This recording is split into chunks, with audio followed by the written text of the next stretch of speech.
Hello everyone, my name is Rudransh Kush and I am a second year BTech student at Bennett University. Today I will tell you about Quicksort. Hello everyone, today we will study about Quicksort. It is based on DAC, Divide and Conquer technology. We will learn Quicksort by an example. We have taken an unsorted array like which of 35, 50, 15, 25, 80, 20, 90 and 45. Here we have taken 35 as a pivot element and 50 and 45 as a P and Q, which are pointers. Here P will move towards the right hand side and Q will move towards left hand side. Here we have also taken plus infinity, as when P will move towards right hand side, it will only stop when it will get an element which is greater than equal to the pivot element. Also we have not taken minus infinity on this side, as Q will move toward left hand side and it will stop only when it will get an element less than equal to pivot element which exists here, the pivot element 35. So now we will check that is 50 greater than 35 greater than equal to 35. So yes, it is greater than 35. So it will remain as P. Now we will check for 45. 45 is less than 35. No. So we will come to next element. 90. 90 is less than 35. No. Now 20. 20 is less than 35. Yes. So we will stop here and now it will be Q. Now after repeating the steps and writing the array like this, we can see that 25 is Q and 80 is P. Now P and Q have crossed each other, so we will replace pivot element with Q. If P and Q have not crossed each other, we would have replaced P with the pivot element, not Q. Now we can see that the 35, the pivot element is here, and on the left hand side there are all the smaller elements, the pivot element, and on right hand side there are all the bigger elements than the pivot element. Now we will use quicksort on both the sides separately. Now this 25 is a pivot element, 25 is a pivot element, 20 is P and 15 is Q. So we will check 20 is greater than or equal to 25. No. 15 also no. So we will take this plus infinity as P. Now we will check for 15. 15 is less than or equal to 25. Yes. So it will remain as Q. Now on this side 80 is a pivot element, 50 is P and 45 is Q. Now we will check 50 is greater than equal to 80. No. 90 is greater than equal to 80. Yes. So we will stop here and we'll name it as P.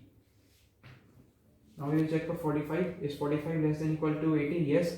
So it will remain as Q. We are also using plus infinity here also.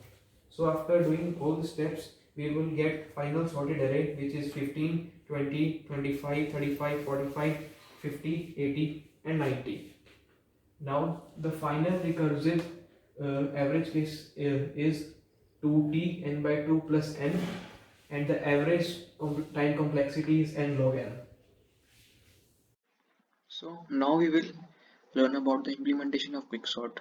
So as we studied, quicksort is a divide and conquer algorithm.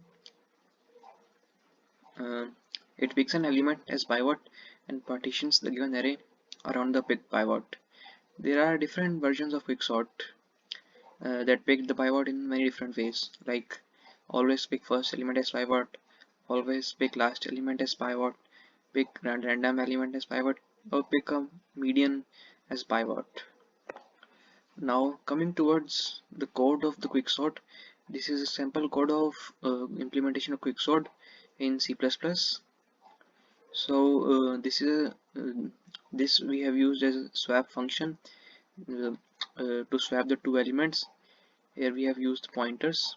Now this function takes the last element as pivot and place the pivot element at its correct position in a sorted array, and place all the smaller elements to the left of the pivot and all the greater elements to the right of the pivot. We have made this function partition, which will check the smaller elements and indicate the right position of the pivot element.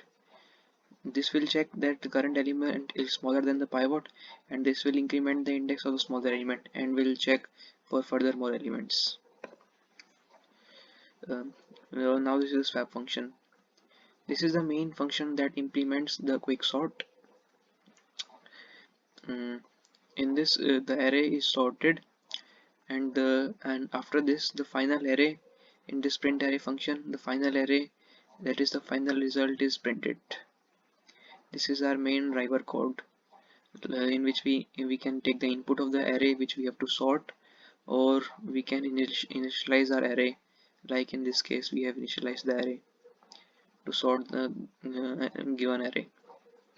Now coming towards the time complexity or analysis of the quicksort, there are four different complexity of quicksort. First one is worst case complexity, big O. The worst case complexity of quicksort is big O of n square. It occurs when the pivot element picked is either the greatest or the smallest element. Now, second one is best case complexity, big omega. The best case complexity of quicksort is big O of n log n. It occurs when the pivot element is always the middle element or near to the middle element. Now coming toward the third one, that is the average case complexity, big theta. The average case complexity of quicksort is big O of n log n.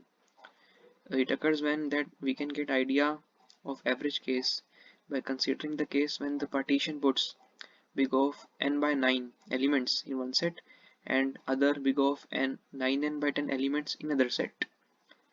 And this is the big O of n log n. Now coming towards the space complexity, the space complexity of quicksort is big O of log n. Thank you. This was the implementation of quicksort. Thank you.